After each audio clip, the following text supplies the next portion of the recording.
great to talk to you, Mike, because I'm always also trying to bring rugby values and the mentality and all the lessons that personally I learned from rugby, but also I get the chance to talk to a person like you. That's the downside. The company is not only in sports but for life. So your team is not that different from like 3 years ago, right? Not from 4 or 5 years ago, very much the same.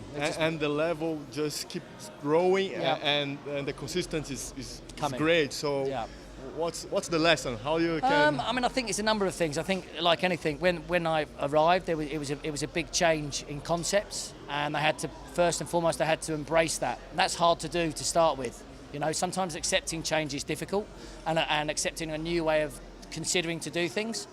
And that took a little while, especially for younger people.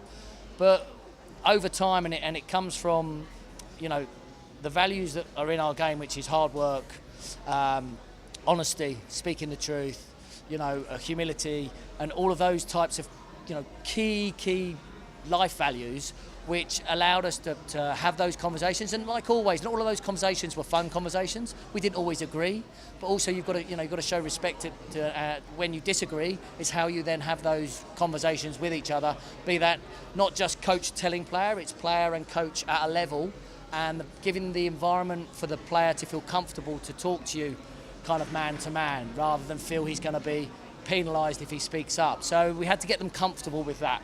And that was a change in mindset for them. And then, you know, we have a saying in the American team: you've got to get it wrong to get it right.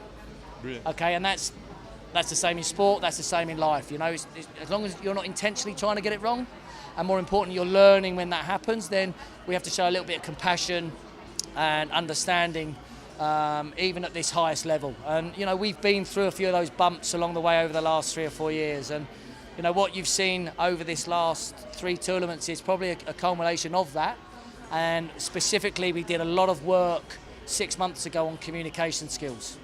Kind of how you communicate with one another, how you communicate in times of stress, and understanding different personalities. So if you understand the people that you work with, then you can adjust what you say and how you say it. And more importantly, you don't misinterpret what they're saying back to you. Because you might take something in one way and it's not meant that way. You know, that kind of old adage about the email. But that's the same when you have face-to-face talk, or when you look at people's body language, when you look at people's tone and how they communicate. Now, for us, in the USA, where we have such a diverse culture, I mean, I've coached a lot of places around the world, but the diversity in the population is huge. And that's true of the American population, and even so, that's true in the American Sevens team itself. So how I tailor my conversation to them is hugely different depending on who I'm talking to.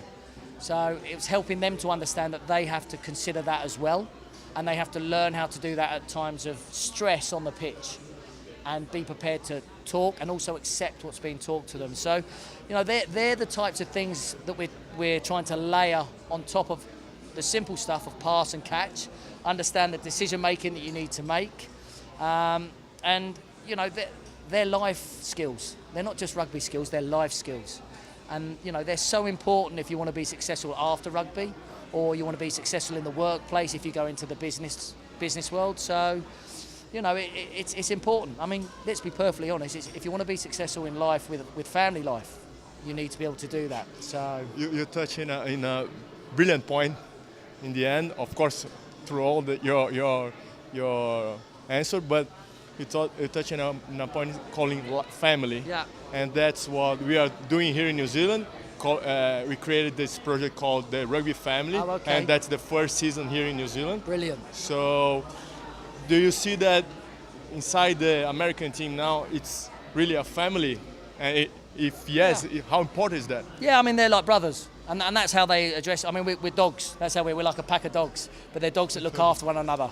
But, you know, that kind of metaphor is around family and brothers and siblings, in the fact that you look out for one another, your compassion, you're prepared to speak up for them, but you're also prepared to bring them back into line. And that's important as well. If you're prepared to be honest and have those tough conversations with each other, and more importantly, you're prepared to receive that, then I think that's that's a huge thing. And you touch about the rugby family. I mean, that's what's so special about this sport. Is once you've met people like, for example, the 16 teams on this World Series, I could go to Samoa or Kenya or France and see some of these guys, and I'd be in their local rugby club and you'd be embraced.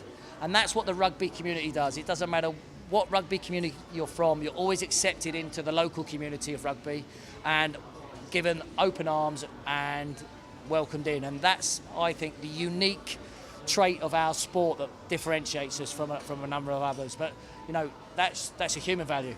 That's not a sporting value. That's a human value that we kind of magnify in our game, and that's that to me is special, because the thing I want with every one of my rugby players is if I can make them a better man, I'll make them a better rugby player, and it's that way round. And if any point in time I need a person to do our marketing, you be the guy. Yeah, because you just said everything that we are looking Yeah. for. Showcase how people is in rugby is a community. Doesn't matter where in the world you are. So next time maybe we go to USA and show the rugby family in America. Yeah, without a shadow. I mean, it's the truth. So I'll happily be your marketing man, because we speak the truth. In the rugby world, you speak the truth. Exactly. No Cheers, worries. Mike. Thank you Cheers. very much. No worries.